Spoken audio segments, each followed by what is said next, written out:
Kongena sanibonani yebo angifuni kube ngathi angisabingeleli ngoba nakho ngigqoke impahla ezintsha. Today I've been dressed by Defense Fashion Clothing. Please check them out on social media platforms for some dope and really cool outfits. Mengabe cool kid elfana nami. Sawubona, hello, hi, greetings all of my South Africans and internationals. Igama lami nguSinengwa kanene. But of course, I'm a VIP emhlabeni efana nawe, get to call me Antama 2K and nami ngi 2K. And today Select Africa TV is out and about at the next chapter, trying to start the next chapter emjolweni kaFezeka Beno Ngobi. Okay, so Mngobi usibhalelile wathi he has a huge crush on uFezeka. Wacela ukuthi banda simsize simfezele amaphupho akhe. So that is exactly why we're here. I don't know how that is going to go, but there's a huge plot twist to the story that you need to know about. Now make sure you stick around awindawo khona uzofind out ukuthi yini le engikhuluma ngayo engiyishoyo. All right? So please remember to follow us on social media platforms, subscribe to this awesome channel right here on YouTube, and also follow in next chapter on social media platforms. Drop your comments ungitshela ukuthi ulindele ukubonani namhlanje kule episode. Ungakhomenta ngomswenko wami, you are more than welcome to do that my darling. But manje asingene ngaphakathi ngifuna ukuthi sibone ukuthi i-dates uma mina ngisuwenkile iba successful kangakanani. Ngilandele. TV channel and akukho umunye uthando lwakho kimi lwanele. I can't wait ufike kithi emagcekeni uShanel noma ubuye esipani ngikuphekela ufike ukhathele. Hey, I have a crush on you. I have a crush on you. Funa siphila impilo soba two. And please cela uvume tu. Cause mina I have a crush on you. Sanibonani, igama lami ngumnqobi wakwaDuma. Izizathu esingenza ukuthi ngibhalele la kwi-show ukuthi kunentokazi thizeni engayibona kwa DM Las yangishaya ngaphakathi manje ke into kwawukuthi ya approach umngani wami kuqala manje ngizogonyuluka lokho namhlanje uyona. Ima manje uzoshaya umngani wakho nge-steam. Baya like ba umngani wami approach abajola or wami approach like kwenzakalani kumngani? Yeah, bajola. Namanje wasajola. It be your own. Why ufuna uzobetray umngani wakho kuthi mina? Sekuyisikhathi manje nokuthi ke kahle kahle ngangitshela ukuthi umngani wami ngiyamazi uyiplay yabo ngangitshela ukuthi vele bazotshela isikhashana bese ngiyangena manje ngiyabona namba abantu belokho beqhubeka bangibambezela manje nami ngifuna ukungena ngenxeba uma ukuthi ke uyashayeka ngesitini ke nginethemba ukuthi uzoshayeka useyoshayeka uzoxola. I have so many questions ngicela ungibekezelele. Question number 1, willing ukusacrifice friendship yakho nomngane wakho for this girl? Nomngane wakho sendibe close for how long? Isikhathi eside from esikoleni. Primary, high school? Primary. So uzosacrifice umngane wakho primary over intombazane engenzeka futhi mhlawumbe ingakuqomi ngoba izofuna ukuba loyal kumuntu wayo? Nginethemba lokuthi umngane ke ngiqale umngane ukuthi ke akezo mhlawumbe uzodinwa yeso kwesikhashana kodwa indlela engimazi ngayo nginethemba ukuthi ikhuluma edlule uyabo. Okay. Nginethemba futhi ukuthi umuntu engize ngaye noma engize naye uzosamukela isicelo sami. Yabo nje nginalo confidence angazi why. Ino confidence right andalutho confidence vele yafuneka ukuthi mawuyoshela. In fact mawu-approach umuntu nje life in whether for work or for umjolo kumele vele ungene mindset ukuthi uzowina. Otherwise mawukuthi awuyithembi mosha isikhathi usayaphi yabo. So that is fine. I'm just worried ngoba nguzwa uthi uyathemba ukuthi ngendlela umazi ngabumngani nje ixoxa bese yadlula. Angazi ngumuntu esifazane so obvious ama friendship kithina awafani nama dynamics in. Thina nje samantombazane ayikho bezodlula lapho nje ufuna umuntu wami. Futhi bese kuzokuphela kwe friendship. So I'm interested in knowing ukuthi emajiteni vele ni operate kanjalo izinto nje ziyadluliswa. Since sazana kwathiwa umuntu engingamazi bengingasabi ukuthi uzongijaha ngesibhamu noma ngesikhali. Since yena ngimazi angiboni ukuthi kukhona umngozi engifaka kubona. Kuzoba nje leyo ngxabano yesikhashana ngoba phela nangu umuntu efuna ukuthrow ubambo lwami phela manje sefuna ukumshada lo muntu kanti manje nami ngibona ubambo. Uzohlala kanjani fethe ngamind ebe efuna ukumthrow ebona ubambo lwakhe nawe nje ubona ubambo lwakho? Iyona inkinga nje leyo yabo bakuthiwa besaqhubeka nokujola ke. Hayi mhlawumbe bengizobhenyitsha manje ngoba sefuna ukuba serious ke manje. Uyambona ukuthi ufuna ukungena nawe. Sabathe ngiyanyunda intombi ngithi hey kahle phela umuntu ngitholela eThekwini awukahle so ufuna manje ukwenza izinto ezinkulu kangaka ngitshela mhlawumbe uzongilalela ngiyambona ukuthi ufuna ukuba serious. manje sengithi angize neplan yesibili ke ukuze nami ngithole ngokwami ngoba ngiyakholela ekuthenini okwami lokho. So mawukuthola ngokwakho uzokuthemba kanjani ukuthi angeke uphume ngale ndlela ungene ngayo? Well, umuntu ke vele ngeke uzumthembe kodwa ke ngizozama ukuthi ngimthembe because nami nginisele ngokwenza the same thing umfethu noma ngithi umngani afuna ukuyenza. So uma umngani ke uyithatha intombi yakhe bese niyaxolelana nikhuluma izinto kube right. Senizomisa kanjani ke uma nisema space ima niku space esisodwa nobathathu wena umuntu wenu nomngani ozobe seyi-ex. Assuming mhlawumbe let's say bayazana ngisho benquna wouldn't know but just putting it out there uzoba comfortable kanjani wena ukuthi nibe kwi-braai or nibe semshadweni nibe semcimbini nomuntu omthathe kumnganakho umnganakho khona lapho? Well, kuzobe kungaseyena umuntu wethu kuzobe sekowami ngiqale ngilungise lapho. Lili. Ngizozama ukuthi well uma ngabe kusakusha because yabona into mayisayintsha vele iba nalokho ukuthi ama feelings nje asuke esaphezulu so qikelela ukuthi ngiya-avoid ukuthi sendaweni eyi-1 so 3 then later ke maybe kancane ke elo silo siba ndawonye mhlawumbe leso sikhashana esincane yabo then gcine sekujwayeleka nami ngizokwazi ukuthi ngifunde like i-body language nangendlela esirayitha ngayo so bayi-3 masindawonye kodwa ekumele sigweme ukuthi singabi ndawonye so bayi-3 kuphela at least sibe kwi-crowd. Hey, uyakhumbula sisebancane uma ngabe wenza into enkulu abantu abadala bese sithi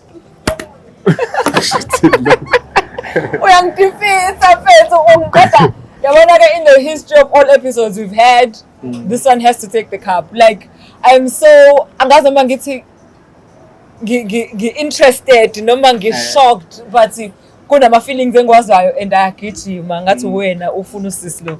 So yini eyawenza ukuthi usabe ukukhuluma naye the time umbona for the first time engakabi intombi mnganakho? Not ukuthi ngasaba exactly uyabona besibaningi nje since sasisendaweni egcwele abantu like baqhamuka bawu3 nathi sibawu3 hayi siyahamba ngalesikhathi sihamba akekho planile ukuthi ke siyokwenzani lapha ya yena kanti uzofika kuqala angeke ngisakwazi ukuthi ke hayibo bengizoyishela lengane yabo maye nami ngasala sengikhuluma nalo engakhuluma naye ngaleso sikhathi kodwa amehlo ami elapha ya ngenkolelo ukuthi ngajalo nje ukuthi hayi uyitholile number uzozama mhlawumbe ngishaye ngepani bese ngithi awunginikele number kanti kuzolunga kuyena.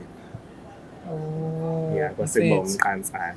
I hope lesson le kuwena nokomunye umuntu obukayo ekhaya ukuthi uzoyithola kanjani ihlele khonini. Yabo lo into oyifuna thatha uvalo ulibeke aside uhambe uyolanda into yakho mfethu ngeyakho ngoba uzohlala nalelo valo lakho uthi uyasaba zifika impisi engasabulutho zik-overtake ayibo sekuyophela kanjalo ke ngawo.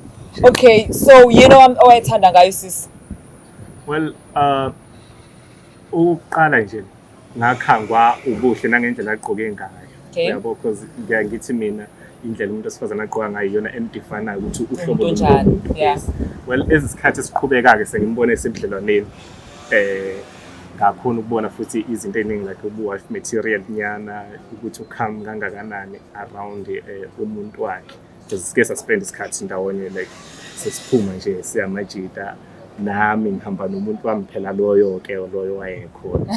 Sekuthiwa phela loyo ke what if wayekhama kumuntu wakhe ngoba umuntu wakhe uye amenza abe khama but umefika kuwena mhlawumbe ngeke bilento ayiyona lapha ya? Well kuyobonakala ngicabanga ukuthi lelo bridge siyoleqa masifika kulona. Yeah. Okay. Nongaxolisa futhi ukuqina ngembuzo engaka ukuthi genuinely iyang interested indaba yakho and yabo nami ngisadide kancane ukuthi soyenza kanjani ngayo. Okay cool so umnganakho mawucabanga uzothatha kanjani masebuka le episode? Ungithi bungakamtsheli? Bengamtsheli. Angifisi ukuthi abone esebona nge-episode. Ufuna ukubona uzomtshela kuqala. Ngimtshele kuqala bese ke engathi angazi vele ke sinoku makuna something interest ayisibona mhlambe kuma social media or ku TV siyibuke ndawonye. Okay. So ngizoqala ngimtshele qala kunento engifuna siyibuke la bese ngimchazela ngiyazi ngeke ngikhuluma ngisamchazela ngomlomo bese siyayibuka. Okay umetha akafuna ukuxolela emva kwalokho? Ngizomnika leso space azobe sidinga. Kodwa ke angeke ngize ngigive up ekuthenini ngicele lolo xolo because sisuka kude yabo. Angifuni sixabane kodwa ke uma uthi kumele sixabane ke phela kunomehluko ngithi impilo yena sayiqala naye sengifuna mina sizoyiphetha naye. uzubimbongi masifuna into zabantu. Ayiphendula uShakespeare inkosi. All right, William Shakespeare. Sengifuna ukuzoba indlela yokubhukela ngeke ahlale emakhandleleni mase ngifile. Okay, no it's fine. No ngiyakuzwa bhuti wami ngifisela yonke inhlanhla ngoba udinga ngisho abantu abaseke bogijima nje ukuthi umbona kuma ground nje nanodlala isports uyadlala isports. Bengisidlala before kodwa manje ngiyacoacha ngiyarefra. Yabo ngisho labadlali bakho sokuba coach ba ref abafiselwa lenhlanhla mina ngikufisela yona njengamanje ngisho unhlanhla uqobo lwakhe angimfiseli lenhlanhla wena engikufisela yona so ready ukumbona ukuthi yeah ngicabanga kanjani unjani uvalo awungeke lingabi khona yadinga Steve uphi mhlambi uthi yazi Steve nje Steve ngithi gijimisa igazi ngizokutholela ngoba ungigijimisa elami igazi njengamanje ngoba kulalela uqoqa nje liyarana lokumarathon ngisho uSain Bolt akagijima ngade wegijima ngakhona igazi lami njengamanje but anyways I think sengiphenye kakhulu asambe abantu sobona intokazi yabo angabe ngisakumoshela isikhathi uyoze ube novalo oluningi ukudlula lona hayi akulungile mbukeli ngiyazi ukuthi you are just as interested just as curious just as shocked just as intrigued just as everything as I am so yokusiza ukuthi ungabusaya ndawo. Don't touch that dial. Hlukana nalo remote unless uzokhuphula ivolume kwamanje. I cha siyakhuphuka ke manje wangempela kufisa kudlalwa la. This is Select Africa TV and you are watching I Have a Crush on You. Remember to subscribe to this channel if you haven't done so already ngoba nawe yabona aku drama kuyafiwiwa and turn on ama notifications akho isiyohlangana ke enkundleni zokuxhumana but kwamanje samsuhlangana nentokazi nayindawo. Mbukeli ngihleli nofezeka and I hope azofezeka amaphupho ambhali. Talk kids nofezeka unjani? Yebo sawona njani? Ngiyaphila ungangiboni ngirapha nje vele ke ngilakuthi mangithola isikhathi ngidedele iEP. Lalela igama lami kuSineke ngisebenza Select Africa TV so into engenza ukuthi ngifonele ngicela ukuthi sihlangane la next chat. Khona umuntu osibhalelile wathi uinterested kuwena une crush kuwena. So igama le show is I Have a Crush on You. Ubona simayikhile nje. It's because we are shooting. It's like a dating show of some sort. So angeke ngikutshela ukuthi ubani uzombona because usefikile naye is lo muntu kwi-building already. But I just wanted to check with you ukuthi are you okay? Emoyeni right? Can you continue? Right ngokuthi kunama camera? Yeah, I'm not Like khona umuntu omcabangayo nje ongakushayela le romantic surprise. Hayi ngeke. Unayo umuntu? Nginayo. Ngiyacabanga ukuthi ngabe uyena nje uzo elevate relationship mhlawumbe uzopropose Ngicabanga njalo. akumfanele ukwenza into enje No angisho samfanele kodwa ngeke ubuyena yeah. Okay so all I can say is lo muntu esize ngaye la mangilalela istory sakhe uzothuka nawe nami ngithukile but ngifuna ukuthi uyithukele wena ngomthuko wakho angeke uxoxelwe yimina yabo uzothuswa uyena nje also kwipoint la muntu wakho ke siyaxolisa azizile ukuzokuhlukanisa nomuntu wakho or to motivate or sithi abantu abacheat or anything of that sort but uyintokazi enhle ephelele ngeke ungashelwa yabo and at the time ebhala lo muntu we had no idea ukuthi nawo lo muntu wakho so just putting it out there ukuthi angifuni kube ngazathi manje silabo bantu ukuthi sithi sorry ukuthi sithi abantu aba Nkosi yami lutho yabo besingazi ukuthi nomuntu but ke sekukuwena ukuthi ngizohamba ngani conversation. Alright. Can I bring up this person? Yeah, I'm not. Alright, cool. Are you nervous? Are you excited? Curious? Never so. Nervous? Yeah. Ufuna ukubona ukuthi bani? Yeah. Ngibona On a normal day, I'd waste your time by asking more questions, but today is different than other days because I'm also just as curious. What is the next step? Are we stepping into the next chapter or kanjani? There's only one way to find out, my darling, is for you to keep it locked and stay tuned into I Have a Crush on You right here on Select Africa TV. See us babe kunye zokuxhumana nami ngikhona ngo-under 2000.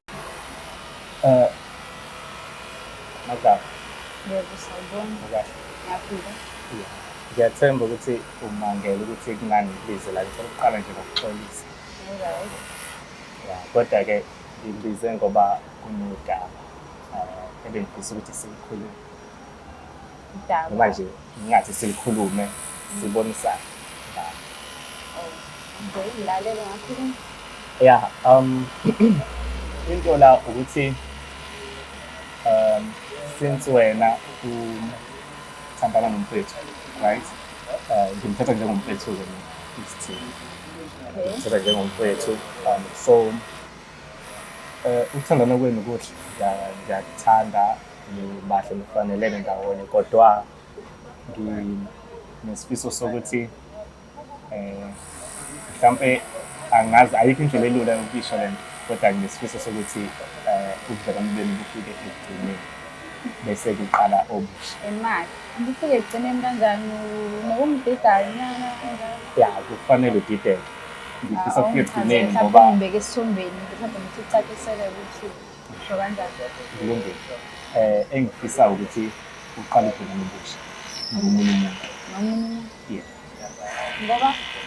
Ngoba ngibona ngazuthi ila wena obelonga khona kulowo muntu nothi kulona onayo njengamanje. Kodwa-ke inkulumo yethu angifuni igxile kuyena ngoba kuzosenza ukuthi nangilindele. Ngifuna igxile phakathi kwami, phakathi kwakho nalo muntu lo esikhuluma ngayo engibona ngazuthi mina ngingaba right bethu. Uma ngongicacise omuphi-ke lo muntu lo esikhuluma ngaye kahle kahle la. Oh, lowo muntu loyo. Ngikwazi lapho ukuthi omuphi lo muntu. Ngilofela. Kanjani manje?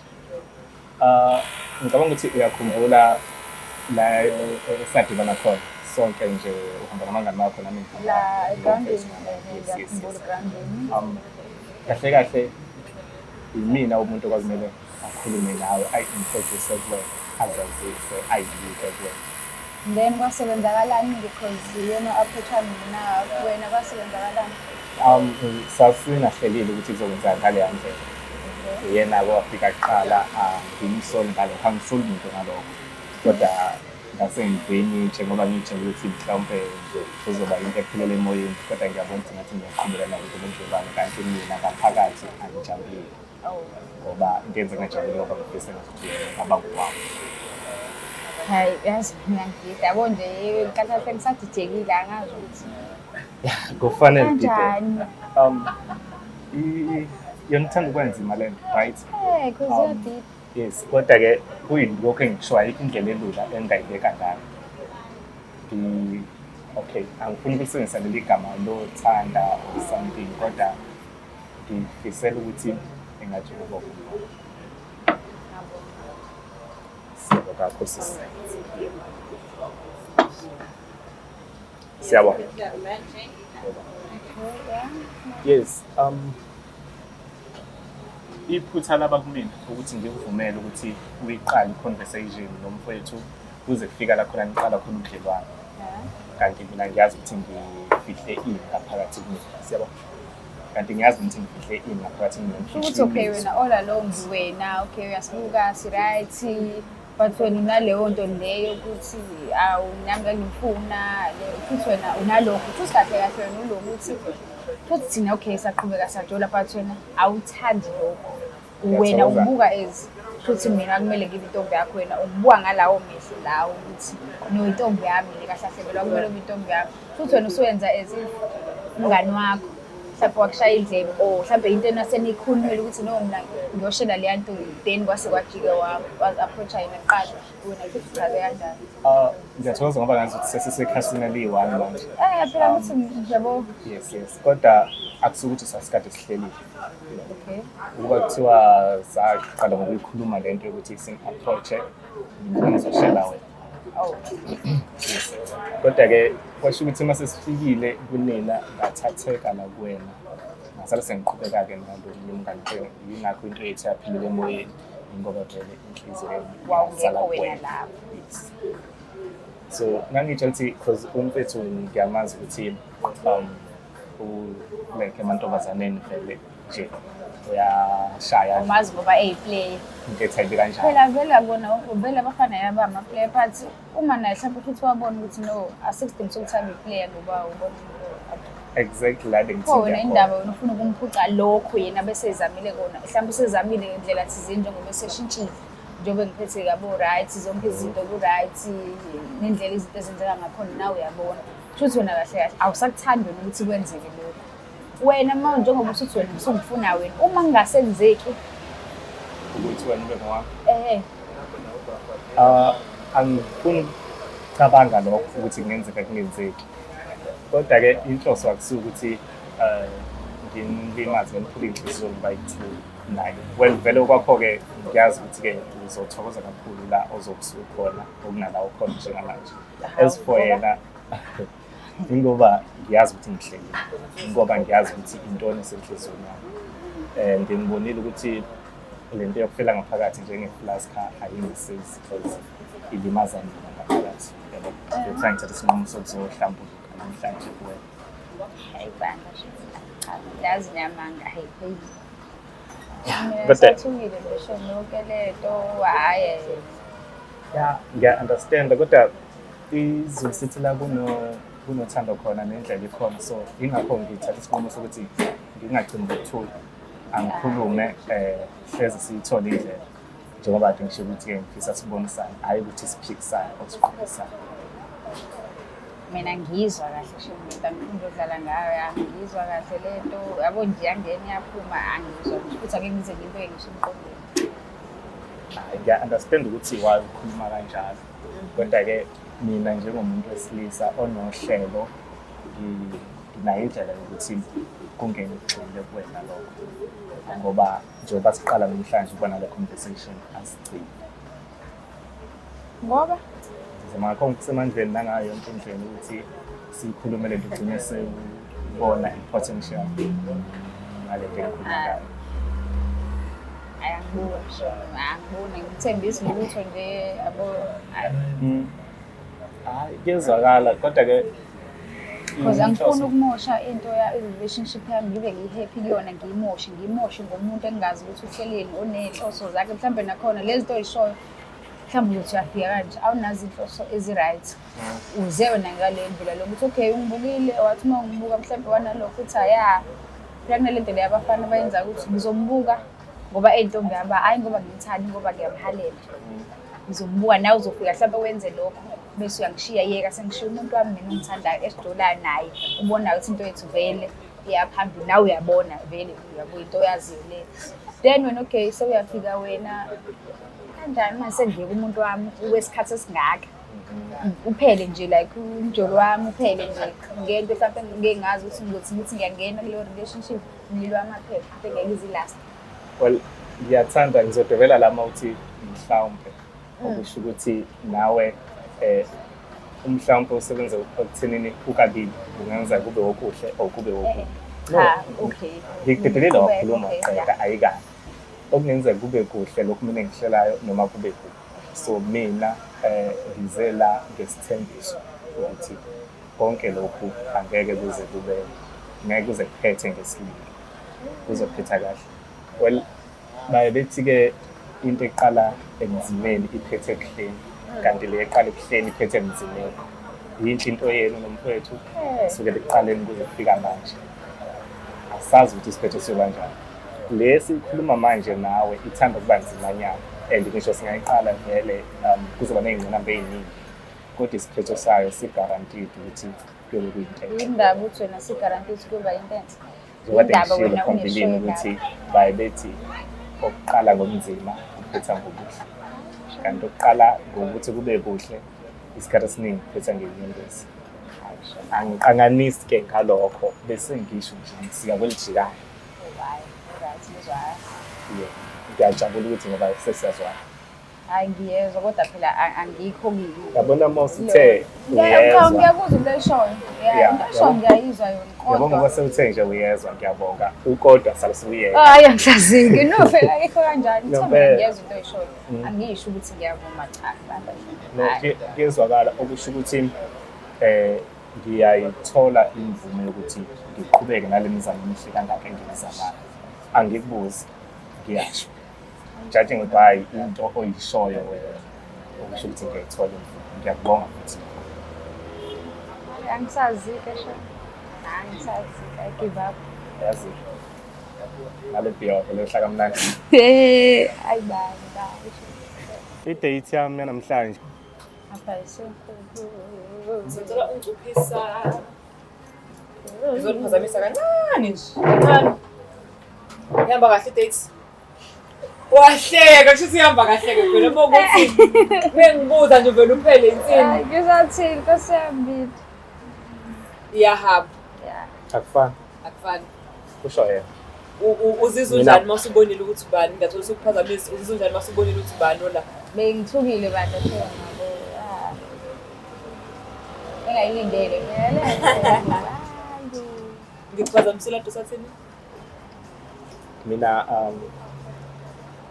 ngingcono kuna before okay yeah, before school yes sengi right kakhulu manje okay nangendlela ayithathe ngayo lento izange athuke kakhulu yes khona udidekile kancane kodwa ngasekugcineni bengazuthi inkulumo iyahlangana ngingazi ke mabeka ukuthi bengishaya ngemfiphindile uyahlangana fezeka inkulumo azofezeka amaphupho akhe hayi angiboni yabona awuboni yabona masekuwe wesithathu ushiye wathi wentweni yabantu ababili kwangena wesithathu ungakafiki inkulumo biba ngcono akathi ukuzama mhlawumbe yabo Chapa khuphula amasokisi. Ukhuphula amasokisi kusho ukuthini lakho uwenza kanjani ukhuphula amasokisi? Yabo le ntathu ezisho lezi kabo azame nje. Aqhubeka kise kuma dates. Ya, mhlawumbe kugcina kulunga kanjalo. La ohleli khona njengamanje uzothini phoma ukuthi lo usekisa kuma dates? Yabona futhi nje le ngaphela ngeke ngize kulo ngiqamba amanga. Ngazuthi ngizonyundelwa ke manje. No, yazi ukuthi lo mbuzo ngenzela ukuthi nawe uma usuka la ubekliye ukuthi njengoba ethi uzofuna ukufaka ipressure wena umceleni kuma dates umenzele izinto eziright. Lapha yana uzobe selungisile yini ngoba phela kumele ucace ukuthi she is on the left or on the right. She can't be in the middle, especially ngoba nina nabangana kids. So she can't really multitask both of you. Intombi ikhishwe sokeni njengoba ethe yena kumele ngizame mina ngingadiliza neMoses Mabhida ngikhande kabusha ngizandla zakho for yena ukuthi abone the way you serious ngakhona yabona ngithi ngoba ngifaka inselelo nje manje ukuthi ngizame ubala lo dadewethu mase yakhe iMoses Mabhida uzogibela kwi lift ukhuphula hayi kusho akona pesathi I'll bring to that hey dad cheers wowza guys wowza. Alright, so niphetha kanjani ngokuthi nisazoya kuma dates and get to know each other more? You need to xoxa even further than this? Yeah. Awukakwazi ukudecide on the spot. Yeah, mina ngifisa kanjalo. Mhlawumbe singaphila yabo, mhlawumbe sengangitexta kanga, mhlawumbe bese ngidecide kodwa kamanje hayi ngiyafisa. Yazi ukuthi nje ngiyaqala nqa ukuhlangabezana nento kanje angazi ukuthi kumele ngidile kanjani nayo like I'm so ukube ngiyasazi isingisi ngabe ngithi I'm so perplexed Yiso nje leso ushayile manje naba ngimuhle kahle no it's fine ngifisela inhlanhla and I hope ukuthi ngizokwazi ukuthi nilungise i-triangle veni kuyona because okwamanje it's still a triangle. I really feel like for you two to be successful kufanele ngidithengiswe triangle ngicabanga ukuthi ngizokwazi ukumove as a trio. Yabona ngithi nje basikhuluma usefonini useyamgaba already Awumtshela ukhazela vele uthi talk later yabo chats ubusy be right back yes still How? busy. kodwa engithanda kakhulu ukuthi usenginikile lento ekuthiwa isithembiso usengithembisile ukuthi kungenza kube khona into ehlanganayo. Yes khona kungenzeka mhlawumbe ke kube khona okuthize okuba izithi ngoba lenyathuko esifisa ukuyiqala yona ayilula yabo so ngizoqonda ukuthi ngabe sekube khona lezo ingqinambalazo ezingangenza ukuthi mina ngingelami kodwa ke futhi nginalo futhi nethemba lokuthi ngizonqoba njengegama lakhe umnqobi phela vele bese kwabathola manje uyadideka uma eshithembisa kanti umthembisa ngayi Ana phela ayibo ngiyadideka mase thembisa kangaka kodwa kanti utheni kuyena phela ngishilo lokho nalokho kodwa uthi lokho nalokho awu into ukuthi thina abantu besilisa ikakhulukazi asebeke bashela intombi nomithule isikhuluma kangakanani umuntu okhipha utho ngomlomo wakhe athi uma ngabe engayimisela mhlawumbe kunga lo muntu uqedile wena usonkondlo wena ufuna mina manje ngiyaqhubeka ngiyashela futhi ngizogcina sengimosha ngcono ngivele ngithule ngoba yena useqedile no okay bafethu ngicela bafoma ngabe sekulungile seku-official ukuthi sento yesihlangene unama contact details alakhaya just ukusazisa nje ukuthi ama 2K sekunjani noma ungayibhala kanjani email uthi ama 2K sekunjani ngiyokwazi ukuthi usukuthini ngoba kanti ngikwazi ukuthi le iphethe kanjani ngizokwazisa mhlawumbe futhi sizobe sihleli soba uphatha umuntu wakho nawe Sihlale ngizomthathaphi wakwabizwa kuthini ngizomthathaphi ufike nomngane wakho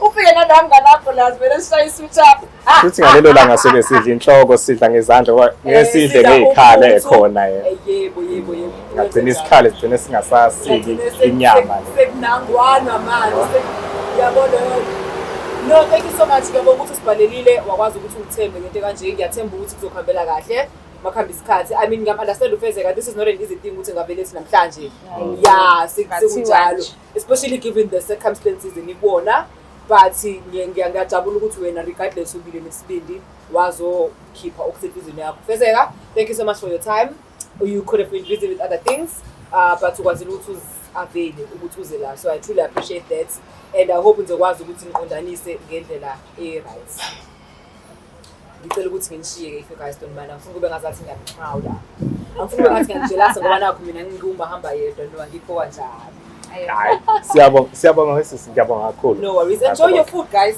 yeah siyabonga ngingamfunda very good. I'm relationship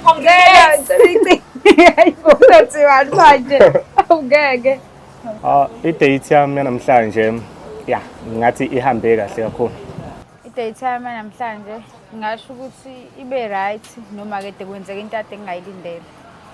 Ngikuthandile ukuthi oqala nje umuntu ebengifisa ukukhuluma naye ufikile okwesibili azange sixabane kakhulu nje kube lezo nqosho then egcineni bese ungazuthi inkulumo yethu iyahlangana. Ngithandile ukuthi since ke umnqobi ekwazile ukuthi azosho lokho ade efuna ukusho kumina yabo angabi igwala agcine sephumela ubala. Well engakuthembanga ngedate ukuthi kusuke kwakhona igaba lapho khona engazuthi ngiyamkhaphela umne wethu lo owumngane manje nginaleyo kokushawa nembeza nje omncane ikona okungenzanga ngahlaliseka nje kuphela. Well engakusho kumne wethu ukuthi engikwenzile akusuka ukuthi bekuyinhloso ukuthi ngimgwaze ngemuva inhloso bekuthi ngakhe ikusasa nami eselibhekene nami sekuyisikhathi sokuthi umuntu nomuntu ayimele ngoba angeke sihlezi sinabukelisana uyabona kunesikhathi la khona mawuba usufika esigabeni la usubonto somdala sekumele uthathe izinqumo ezithinta wena mhlawumbe nomndeni wakho wakusasa yeah ngiyayithanda indlela ekwenzeke ngayo mhlawumbe kube mhlawumbe uqale ukuthi angitshele uqala ngicele into kanjalo yabo angaqhamuke yabo esengenza ama surprise into kanjalo. Well engakusho kufezeka ukuthi engikwenzile hayi ngoba bengimbona njengomuntu olula hayi ngoba bengikade ngimeya yena mhlawumbe nobudlelwano akubo kodwa bengilandela inhliziyo ngakho ke bengifisa ukuthi njengalokho ethembise ukuthi uzoyidlela amathambo ekhanda lento akwenze futhi lokho ayinike sonke isikhathi asidingayo isinqumo azosithatha mina ngizosihlonipha noma ngabe yisiphi. Into engathanda ukisho umnqobi njengamanje ukuthi lokho akwenzile ya ku right shame angifuni ukudlala ngayo abokhomisile ukuthi umuntu onesibindi ukuthi noma into eyifuna kumele enze sure ukuthi hayi kumele ngigcine ngikhulumile nalowo muntu. Engathanda ukisho umuntu wami kodwa ukuthi angeke kuze kujike phela ukuthi ngiyabonga ngiyamthanda zonke lezi zinto beside izinto mhlawumbe ezenziwa umnqobi kodwa phela ngeke kujike ukuthi yabo yena ukhona ngeke ayindawo futhi. Ukudla professional ngizobuya nje futhi kaningi nalama date alandelayo ngizobe ngikwenzela khona la ekhaya ukudla kwakhona kumnandi service nje i-right yonke into. Le next chapter ngingabanika 100 out of 10. Yeah. Out of 10 ngizobanika 11. Ngisaba nokuhlala phansi ke namhlanje phela ngigqoka impahla ezintsha.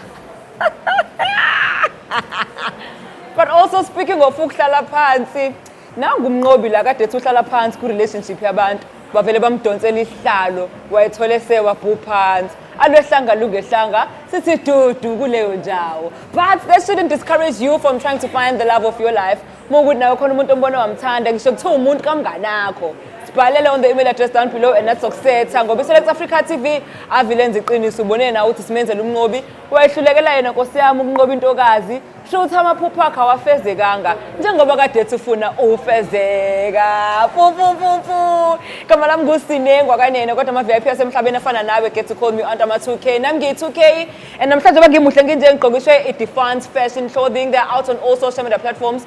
Check them out and place your order uzokwazi nawe ukuthola udelele ofana nowami. Kodwa phela ngisho ukuthi ubusudelela. You know what? That's enough puns for the day. Let me get out of here. Thank you so much for watching and being a part of this episode. Please remember to subscribe to this channel on YouTube. Follow us across all social media platforms. Subscribe to this channel. Share my notifications in my comments. Uvule notification bar. And I'll see you again next week. Same time, same place. Mangiti same place. Of course, including my next chapter where we begin every next chapter when it comes to love. Happy Tuesday and good night.